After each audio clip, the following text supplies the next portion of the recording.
Bonjour et bienvenue dans cette Minute Retail de la 12e semaine de l'année. Aujourd'hui, une question. Auchan est-il vraiment le prochain Casino? La question revient régulièrement et la publication récente de résultats financiers peu glorieux a réinstillé l'idée. Si rien n'interdit de poser la question, il faut aussi savoir, en même temps, pointer les différences. Non, les situations de Casino et d'Auchan ne sont pas totalement comparables.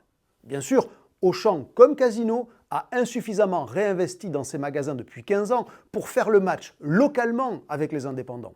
Bien sûr, Auchan a laissé dériver sa structure de coûts et en conséquence a dû lâcher du lest sur les prix pour préserver ses marges.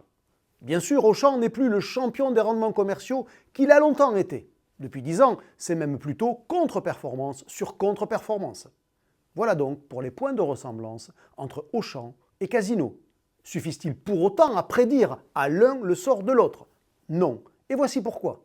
Il y a d'abord la nature de l'actionnariat. La gestion familiale à long terme des Mullier est à 180 degrés de Jean-Charles Naouri. Le niveau d'endettement et la pression du cash ne sont pas non plus comparables. L'édifice de l'association familiale Mullier est autrement plus solide que ne l'était le château de cartes de Casino.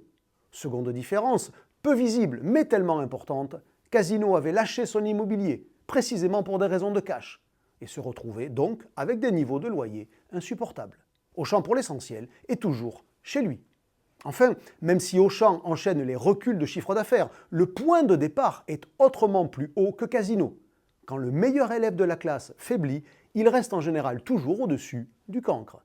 Les situations ne sont donc pas comparables, ce qui ne signifie pas pour autant que tout va bien chez Auchan. Loin s'en faut. Alors d'accord ou pas d'accord, dites-le moi en commentaire, et tant pis si ça me pique.